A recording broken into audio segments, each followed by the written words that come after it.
there, everyone. My name is Ari, and welcome to Made of Mettle, a motivational podcast where we tell stories about regular people overcoming insurmountable odds. So thank you so much for joining me again. This is part 2 of the Frederick Douglass series. In part 1, we followed Frederick's journey from an enslaved child who was carted from plantation to plantation to a renowned orator and statesman who spent his days educating the public on his experiences in order to abolish the very system that held him captive for so many years. Yes, that was a mouthful. Where we left off exactly was that Frederick had begun working for 2 abolitionist organizations called the American Anti-Slavery Society, as well as the Massachusetts Anti-Slavery Society. Frederick was engaged in a tense debate with his comrades, challenging their call for violence with the need for nonviolence and furthering their agenda, again voicing his opinion to much opposition within his camp. But if anyone was familiar with going against the grain, it was Frederick Douglass. During this time period, while Frederick traveled and spoke about his life, he began to realize that his audience doubted the authenticity of his stories. Although Frederick had indeed been enslaved, people would point out how articulate and educated he was, highlighting his otherworldly public speaking skills, saying that someone who was enslaved would never be able to speak in such a way. These characteristics were presented as evidence that Frederick could have never lived the life he'd claimed. With that in mind, Frederick began important work. Just a few years after his great debate at the National Convention of Colored Citizens in Buffalo, New York, Frederick would publish his first autobiography. Frederick's autobiography, titled Narrative of the Life of Frederick Douglass, an American Slave, written by himself, was published in 1845. This book was revolutionary and groundbreaking for several reasons, the biggest one being that Frederick wrote it himself. It also served as a way of providing concrete and tangible evidence of Frederick's previous years in enslavement, further legitimizing his cause and his background. Frederick also published this book with full knowledge that he would be exposing himself to the possibility of being recaptured by his previous owner.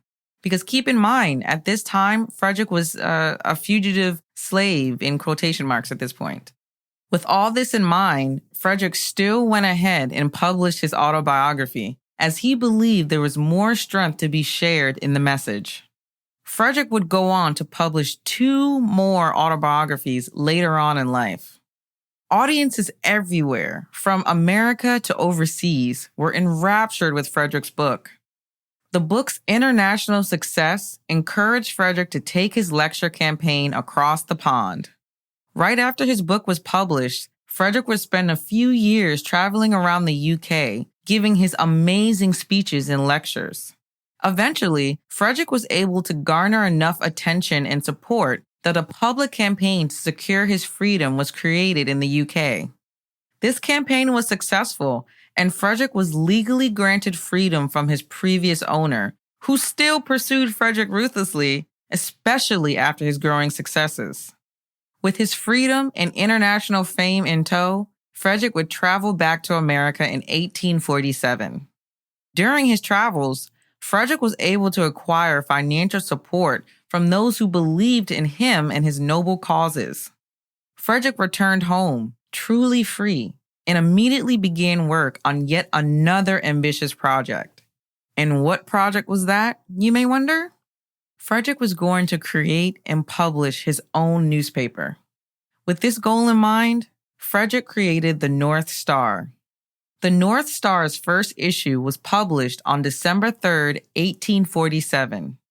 The North Star was a great success and ran strong with excellent readership until 1851. It was at this time that Frederick decided to combine his paper with another famous anti-slavery publication in the area called the Library Party Paper to ultimately form Frederick Douglass's paper. Yes, you heard that correctly.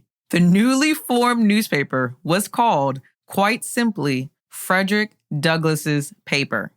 This alone demonstrates just how much brand recognition Frederick had cultivated in this time, that he was able to garner readers with a self-named newspaper. Frederick Douglass's paper was published until around 1860 in tandem with another paper Frederick was writing titled The Douglasses Monthly. Around this time, Frederick was living in the area of Rochester, New York.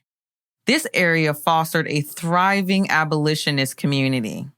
As such, Frederick was exposed to differing opinions and strategies for eradicating slavery that more so resonated with his own ideals.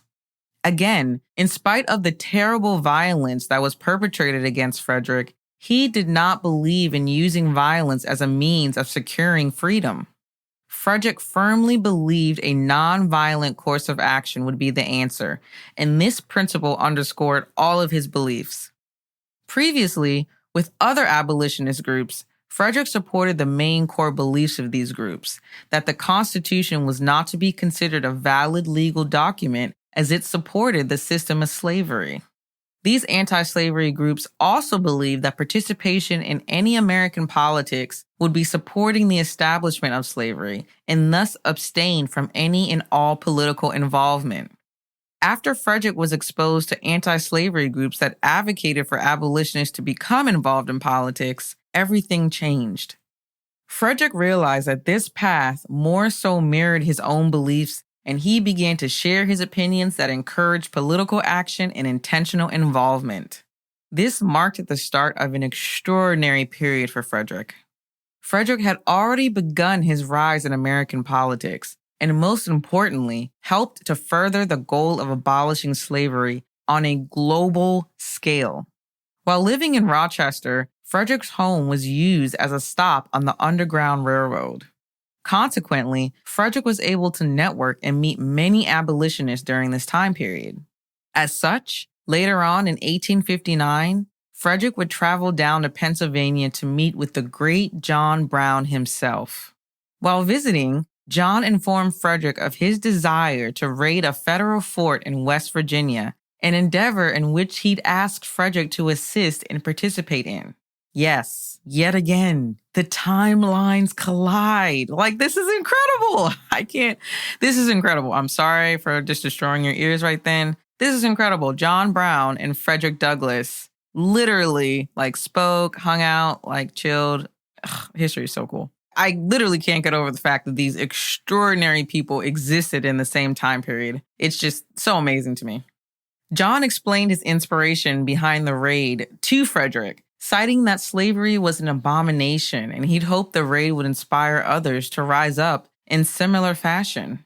After learning that the basis of John's raid would be predicated on violence, Frederick politely declined the offer to participate. Every person who participated in the raid on Harper's Ferry was captured and executed.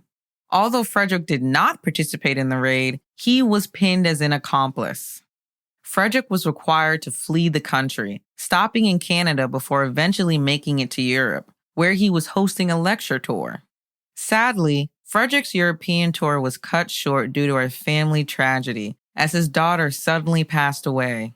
Upon his return to America, Frederick was thrust upon a country in turmoil. The Civil War was in full swing, and Frederick jumped right into the fray. Frederick was one of the biggest and earliest supporters of allowing African American soldiers to serve for the Union, even becoming a recruiter himself. Now for another absolutely mind-blowing event in Frederick's life. Frederick was able to secure a meeting with President Abraham Lincoln, specifically to petition him to help with providing improved conditions and pay for those in the service. Frederick first met with the president in 1863, and after their first meeting, was promptly invited back to discuss additional political strategy. Frederick met with President Lincoln a total of 3 times, twice in which the president personally invited him back to speak with him about political and war policy. The outcome of the Civil War is, of course, that the Union won and the Emancipation Proclamation was created. African Americans were freed from slavery, but still had much work to do to establish themselves in a society that did not want to welcome them. Frederick worked in various ways to help extend civil rights to newly freed African Americans. In particular, Frederick supported several amendments further protecting and establishing African Americans, such as suffrage and instituting the 14th Amendment. To put it simply, Frederick was an advocate for human rights.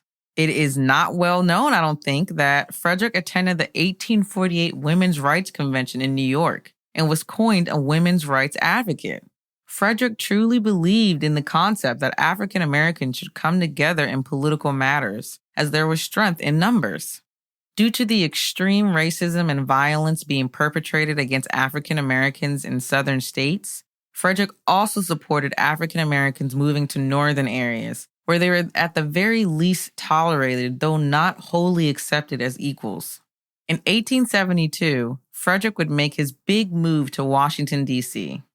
This is also where Frederick would establish his final newspaper titled New National Era. Unfortunately, unlike his previous newspapers, this one would collapse due to mismanagement just a couple years after it was published. Not to be confused, though, Frederick had many other projects going on at the same time. In 1874, Frederick was named the president of Freedmen's Savings and Trust. Sadly, this too would collapse due to poor management within the bank that Frederick was not made aware of until much later. The ramifications from the failed bank position did more to hurt Frederick's reputation than anything, something that he'd worked hard to build in the DC political network. Frederick was able to successfully repair his reputation in DC, going on to receive multiple positions in government. Starting in 1877, Frederick was appointed as the first African-American U.S. Marshal by President Rutherford Hayes. He was then appointed to the position of Recorder of Deeds for the District of Columbia in 1881 by President James Garfield.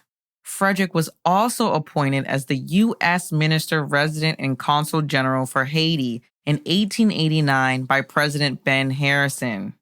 If you've been keeping track, that is 4 separate U.S. presidents who were confident enough to strategize with and appoint Frederick to high positions in their government. This was a feat of feats for any common man, but was living the impossible dream for an African-American man in that time period. In his final position working as Consul General of Haiti, Frederick disagreed with America's decision to acquire a port in Haiti and convert it to a military station. In 1891, this division and course of action caused Frederick to have to resign from the position, as he truly did not believe in the cause. Frederick would spend the final years of his life in D.C., where he continued to be committed to activism and political justice. Sadly, Frederick's wife passed away on August 4, 1882, from a stroke.